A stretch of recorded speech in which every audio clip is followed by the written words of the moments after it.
Hello प्यारे दोस्तों, आपका आपके चैनल पर स्वागत है। जैसा कि आप सभी जानते होंगे, दिल्ली पुलिस का एग्ज़ाम 16 दिसंबर तक है और अब तक जितनी भी शिफ्टों के एग्ज़ाम हुए हैं उनसे रिलेटेड जो आने वाली शिफ्टों में एग्ज़ाम पूछे जा सकते हैं वे सभी क्वेश्चन आपके साथ डिस्कस करूंगा। तो चलो वीडियो की शुरुआत करते हैं।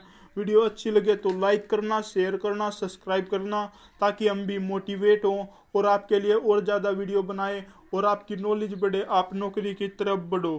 तो चलते हैं क्वेश्चन की तरफ। तो आज का हमारा फर्स्ट क्वेश्चन है, कुषाणों ने किस प्रकार के सिक्के चलाए थे? कुषाणों ने सोने के सिक्के चलाए थे। कुषाणों ने किस प्रकार के सिक्के चलाए थे? कुषाणों ने सोने के सिक्के चलाए थे। और आपसे इससे रिलेटेड क्या क्वेश्चन पूछे जा सकते हैं? तो इससे रिलेटेड पहला क्वेश्चन आपसे ये पूछा जा सकता है, इंडिया में सबसे पहले सोने के सिक्के किसने चलाए थे? यूनानियों ने सबसे पहले इंडिया में सोने के सिक्के चलाए थे। सेकंड क्वेश्चन आपसे ये पूछा जा सकता है, सबसे ज़्यादा सिक्के सोने के इंडिया में किसने चलाए थे? यानी कि इंडिया में गुप्त काल में सबसे ज़्यादा सोने के सिक्के चलाए थे विक्रमादित्य सेकंड ने। यह आपसे पूछा जा सकता है। आपसे पूछा जा सकता है, नालंदा विश्वविद्यालय किसके काल में बनी थी? गुप्त काल में बनी थी और यानी कि कुमार गुप्त ने बनवाई थी। आप याद रखना। इससे रिलेटेड मैंने आपको दो क्वेश्चन बता दिए हैं कि पहला क्वेश्चन, इंडिया में सबसे ज़्यादा सोने के सिक्के किसने चलाए थे? गुप्त काल ने चलाए थे। सेकंड क्वेश्चन आपसे पूछा जाए कि शुद्ध सोने के सिक्के किसने चलाए थे? कुषाण काल में चले थे। थर्ड क्वेश्चन आपसे पूछा जाए, सबसे पहले इंडिया में सोने के सिक्के किसने चलाए थे? यूनानियों ने चलाए थे। आप याद रखना। चलते हैं नेक्स्ट क्वेश्चन पर। सेकंड क्वेश्चन है, विश्व का सबसे बड़ा स्टेडियम कहाँ है? विश्व का सबसे बड़ा स्टेडियम गुजरात है। जैसा कि आप जानते हैं, इसकी राजधानी गांधीनगर है। चलते हैं नेक्स्ट क्वेश्चन पर। ये इंपॉर्टेंट क्वेश्चन है, आपके एग्जाम्स में पूछा जा सकता है। विश्व एड्स दिवस कब मनाया जाता है? विश्व एड्स दिवस 1 दिसंबर को मनाया जाता है। सेकंड क्वेश्चन इससे रिलेटेड जो पूछा जा सकता है, मैं सभी क्वेश्चन आपके साथ डिस्कस करूंगा। पहला क्वेश्चन तो यही हो गया, विश्व एड्स दिवस कब मनाया जाता है? 1 दिसंबर को मनाया जाता है। ये आने वाली शिफ्टों में रिपीट हो सकता है। सेकंड क्वेश्चन आपसे पूछा जाए, 2 दिसंबर को कौन सा दिवस मनाया जाता है? 2 दिसंबर को कंप्यूटर लिटरेसी दिवस मनाया जाता है। 1 दिसंबर को विश्व एड्स दिवस, 2 दिसंबर को कंप्यूटर लिटरेसी दिवस, 5 दिसंबर को मृदा दिवस, 8 मार्च को महिला दिवस, 7 अप्रैल को स्वास्थ्य दिवस, 12 जनवरी को युवा दिवस। इससे रिलेटेड मैंने आपको 6 क्वेश्चन बता दिए। 12 जनवरी को युवा दिवस, 7 अप्रैल को स्वास्थ्य दिवस, 8 जनवरी को 8 मार्च को दोस्तों महिला दिवस, 5 दिसंबर को मृदा दिवस, 1 दिसंबर को एड्स दिवस, 2 दिसंबर को कंप्यूटर लिटरेसी दिवस मनाए जाते हैं। ये आप याद रखना, आने वाली शिफ्टों में पूछे जा सकते हैं, इंपॉर्टेंट क्वेश्चन है। चलते हैं नेक्स्ट क्वेश्चन पर। मोहम्मद गोरी ने पहली बार आक्रमण कब किया? मोहम्मद गोरी ने पहली बार आक्रमण 1175 में किया था। 1191, 1192। आपसे पूछा जाए, तराइन का पहला युद्ध 1191, तराइन का दूसरा युद्ध 1192। आपसे पूछे जा सकते हैं, पानीपत की पहली लड़ाई 1526, पानीपत की सेकेंड लड़ाई 1556, पानीपत की थर्ड लड़ाई 1761। 1526 इब्राहिम लोदी और बाबर के बीच, 1556 की जो पानीपत की सेकंड लड़ाई हेमू और अकबर के बीच, पानीपत की तीसरी लड़ाई 1761 में हुई थी। चलते हैं नेक्स्ट क्वेश्चन पर। नटराज की कांस्य मूर्ति किससे संबंधित है? नटराज की कांस्य मूर्ति चोल वंश से संबंधित है। चलते हैं नेक्स्ट क्वेश्चन पर। ब्रिटेन की महारानी एलिजाबेथ किसके समकालीन है? ब्रिटेन की महारानी एलिजाबेथ अकबर के समकालीन है। इंपॉर्टेंट क्वेश्चन आपके एग्जाम में आ सकता है। इससे रिलेटेड पहला क्वेश्चन ये पूछा जा सकता है, दीन ए इलाही धर्म किसने चलाया था? दीन ए इलाही धर्म अकबर ने चलाया था। दीन ए इलाही धर्म अकबर ने कब चलाया? 1982 में 1982 में नहीं दोस्तों, 1582 में चला। 1582 में नहीं दोस्तों, सॉरी दोस्तों, मैं दोबारा बता देता हूँ। ब्रिटेन की महारानी एलिजाबेथ किसके समकालीन थी? अकबर के समकालीन थी।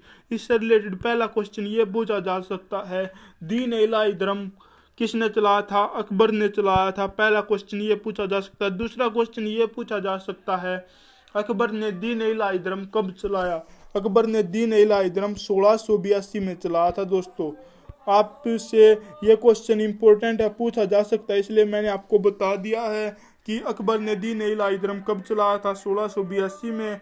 दीन इलाही धर्म किसने चलाया था? अकबर ने चलाया था। और पहला हिंदू और अंतिम हिंदू बिरबल था जिसने दीन इलाही धर्म स्वीकार किया था। चलते हैं नेक्स्ट क्वेश्चन पर। दोस्तों गलती तो सबसे होती है, इसलिए आप ये देखना कि मैं एक क्वेश्चन से रिलेटेड 5 या 6 क्वेश्चन आपको बता देता हूँ, जिससे आपकी नॉलेज बढ़ती है, और नॉलेज बढ़ेगी तो आपको नौकरी आराम से लग जाओगे। तो चैनल को सब्सक्राइब करना, लाइक करना, शेयर करना। तो चलो नेक्स्ट क्वेश्चन कर लेते हैं। अंग्रेजी संसद में भारत सरकार अधिनियम कब पारित हुआ? अंग्रेजी संसद में भारत सरकार अधिनियम 1858 में पारित हुआ।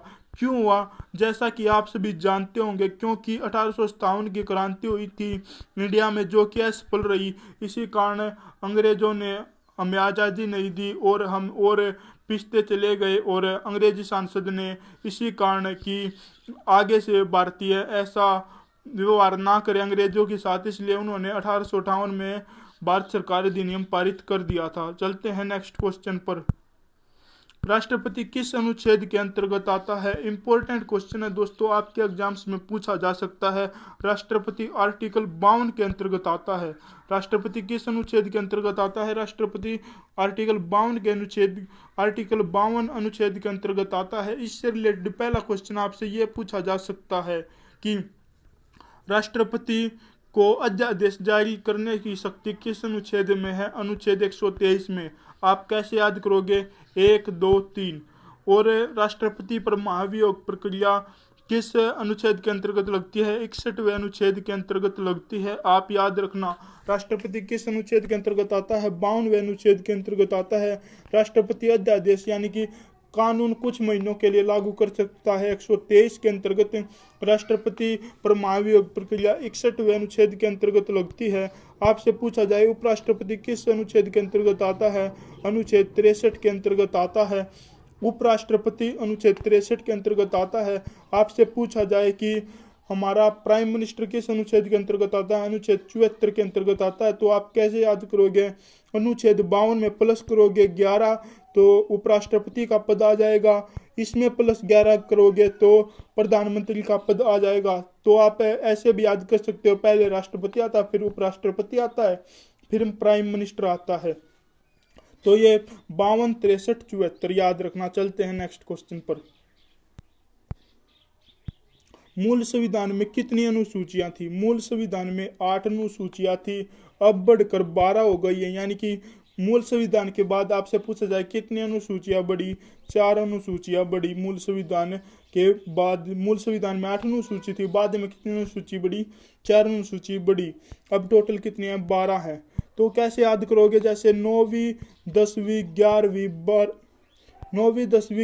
12वीं अनुसूची आप कैसे याद करोगे वो भी मैं आपको बताऊंगा। 11वीं और 12वीं, 9वीं 10वीं और 11वीं और 12वीं अनुसूची आप कैसे याद करोगे? इतना टाइम तो नहीं है दोस्तों मैं आपको सारी बता दूं। मैं तो सारी बता दूंगा परंतु ज़्यादा लंबी वीडियो हो जाएगी, इसलिए मैं आपको बताऊंगा। 9वीं अनुसूची 1951 में, 10वीं अनुसूची 1985 में, 11वीं अनुसूची 1992 में और 12वीं अनुसूची 1992 में। तो आप कैसे याद करोगे? 9वीं 1951 में क्या जोड़ी गई? भूमि अधिग्रहण नियम, क्योंकि देश आज़ाद हुआ था, सड़कों की जरूरत थी, इस प्रकार सरकार ने भूमि अधिग्रहण नियम 9वीं अनुसूची में जोड़ दिया। 10वीं अनुसूची दल बदल प्रक्रिया पर रोक। कुछ लोग दूसरी पार्टी से जीतकर दूसरी पार्टी में चले जाते थे, इसलिए 10वीं अनुसूची में भूमि यानी कि 10वीं अनुसूची में दल बदल पर रोक लगा दी गई। 11वीं अनुसूची 1992 में पंचायती राज, 12वीं अनुसूची 1992 में नगर निगम से रिलेटेड। तो चलते हैं नेक्स्ट क्वेश्चन पर। मेघदूत के लेखक कौन है? मेघदूत के लेखक कालिदास है। जैसा कि आप जानते होंगे इससे रिलेटेड जो क्वेश्चन बन सकते हैं, कुमार संभव किसने लिखी थी? कालिदास ने लिखी थी। इंडिका पुस्तक किसने लिखी थी? मेगास्थनीज ने लिखी थी। और आपसे पूछा जाए कि बाण भट्ट ने कौन सी पुस्तक लिखी थी? हरिश्चरित्र लिखी थी। आप याद रखना, कुमार संभव भी कालिदास ने लिखी थी। इंडिका पुस्तक किसने लिखी थी? मेगास्थनीज ने, आप याद रखना। और आपसे पूछा जाए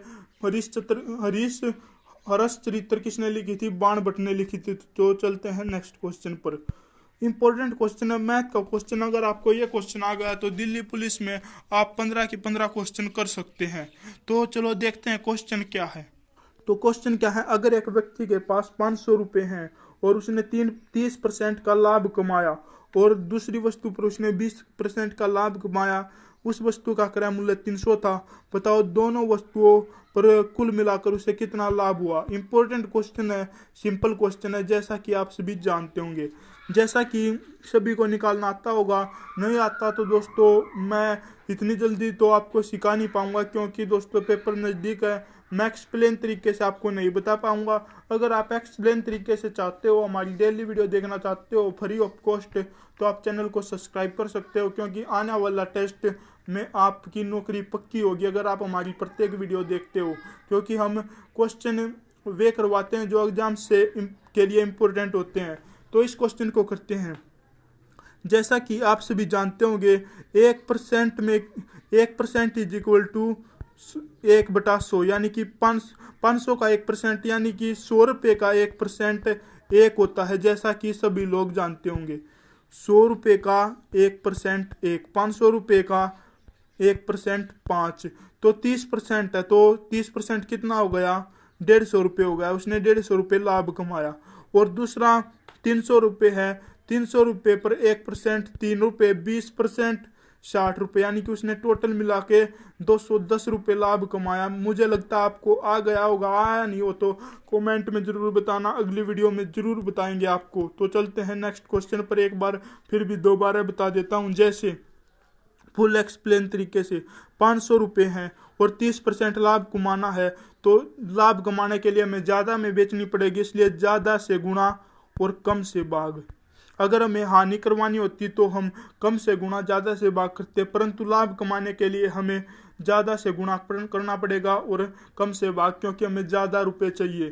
तो 2 जीरो से 2 जीरो कट जाएंगी, तो 5 0 0, 5 3 15 1, 5 3 15 1, 5 1 5 5 3 15 1, 5 1 5 1 6, तो 650 हमारा विक्रय मूल्य आया दोस्तों। क्रय मूल्य, विक्रय मूल्य क्या होता है? क्रय मूल्य प्लस में लाभ।